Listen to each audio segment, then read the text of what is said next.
Access scooter ನಮ್ಮ ದೇಶದಲ್ಲಿ launch ಆಗಿದ್ ಬಂದು 2007ನೇ ಇಸ್ವಿಯಲ್ಲಿ. ಸೊ ಈಗ 2026ರಲ್ಲಿ TFT ಡಿಸ್ಪ್ಲೇ ಜೊತೆಗೆ ABS ಒಂದಿಗೆ ಅಪ್ಗ್ರೇಡ್ ಆಗಿ ಬಂದಿರುವಂತದ್ದು ಈ ಒಂದು ಸ್ಕೂಟರ್. ನೆಕ್ಸ್ಟ್ ಈ ಒಂದು ಸ್ಕೂಟರ್ ನ ಫ್ರಂಟ್ ಬ್ರೇಕಿಂಗ್ ಸಿಸ್ಟಮ್ ನ ನೋಡೋದಾದ್ರೆ ಬೇಸ್ ಮತ್ತೆ ಅಂಟಿಲ್ ನಿಮಗೆ ಟಾಪ್ ವೇರಿಯಂಟ್ ವರೆಗೂ ನಿಮಗೆ ಇದು ಕಾಂಬಿ ಬ್ರೇಕಿಂಗ್ ಸಿಸ್ಟಮ್ CBS ಇಂದ ಬಂದಿರುತ್ತೆ. ಟಾಪ್ ವೇರಿಯಂಟ್ಸ್ ಅಲ್ಲಿ ನಿಮಗೆ ABS ಸಿಸ್ಟಮ್ ಕೊಟ್ಟಿರ್ತಾರೆ. ಸೊ ಅದು ಸಿಂಗಲ್ ಚಾನೆಲ್ ABS ಆಗಿರುತ್ತೆ. ಇನ್ನೊಂದು ಸ್ಕೂಟರ್ ನಲ್ಲಿ ಮೇಜರ್ ಡಿಫರೆನ್ಸ್ ಅಂದ್ರೆ ಪ್ರತಿಯೊಂದು ವೇರಿಯಂಟ್ಸ್ ನಲ್ಲೂ ಇನ್ಸ್ಟ್ರುಮೆಂಟಲ್ ಕನ್ಸೋಲ್ ಆಗಿರುತ್ತೆ. ಇಲ್ಲಿ ನೋಡ್ತಿರ್ಬೋದು ಇದು ಬೇಸ್ ವೇರಿಯಂಟ್ ಮತ್ತೆ ಬೇಸ್ ಪ್ಲಸ್ 1 ವೇರಿಯಂಟ್ ಅಲ್ಲಿ ನಿಮಗೆ ಬರುವಂತಹ ಅನಲಾಗ್ ಸಿಸ್ಟಮ್ ಇನ್ಸ್ಟ್ರುಮೆಂಟಲ್ ಕನ್ಸೋಲ್ ಆಗಿರುತ್ತೆ.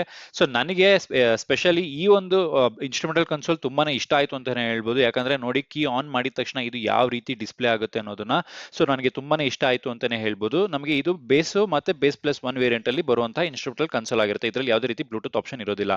ಇನ್ನೇ ಒಂದು ಸ್ಕೂಟರ್ ನ ಮಿಡ್ ವೇರಿಯಂಟ್ ಅಲ್ಲಿ ಬರುವಂತಹ ಇನ್ಸ್ಟ್ರುಮೆಂಟಲ್ ಕನ್ಸೋಲ್ ನ ನೋಡೋದಾದ್ರೆ ನಮಗೆ LCD ಡಿಸ್ಪ್ಲೇ ಇಂದ ಬರುವಂತದ್ದು. ಇಲ್ಲಿ ನೋಡ್ತಿರ್ಬೋದು ನಿಮಗೆ ಪ್ರತಿಯೊಂದು ಇನ್ಫಾರ್ಮೇಶನ್ಸ್ ನಮಗೆ ಡಿಜಿಟಲ್ ಮುಖಾಂತರನೇ ಬರುವಂತದ್ದು. ಸೊ ಇದು ಕೂಡ ನಮಗೆ ಬ್ಲೂಟೂತ್ ಕನೆಕ್ಟಿವಿಟಿ ಇರುತ್ತೆ. ರೈಟ್ ಕನೆಕ್ಟ್ ಅನ್ನೋ ಆಪ್ ಮುಖಾಂತರ ನಾವು ಫೋನ್ ನ ಕನೆಕ್ಟ್ ಮಾಡಬಹುದಾಗಿರುತ್ತೆ.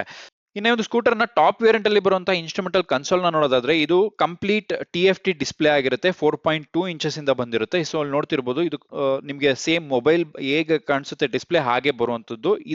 ಇದನ್ನ ನೀವು ರೈಟ್ ಕನೆಕ್ಟ್ ಅನ್ನೋ ಆಪ್ ಮುಖಾಂತರ ಫೋನ್ ಅಲ್ಲಿ ಕನೆಕ್ಟ್ ಮಾಡ್ಕೊಂತು ಅಂತ ಹೇಳಿದ್ರೆ ಪ್ರತಿಯೊಂದು ಇನ್ಫಾರ್ಮೇಶನ್ಸ್ ನಿಮಗೆ ಡಿಜಿಟಲ್ ಮುಖಾಂತರನೇ ಕಾಣಿಸುವಂತದ್ದು ನಿಮ್ಮ ಫೋನ್ ಅಲ್ಲಿ ಕೂಡ. ಚಾನಲ್ ನ ಸಬ್ಸ್ಕ್ರೈಬ್ ಮಾಡಿ, ವಿಡಿಯೋನ ಲೈಕ್ ಮಾಡಿ ಅಂತ ಹೇಳ್ತಾ ಟೇಕ್ ಕೇರ್, ಬೈ ಬೈ.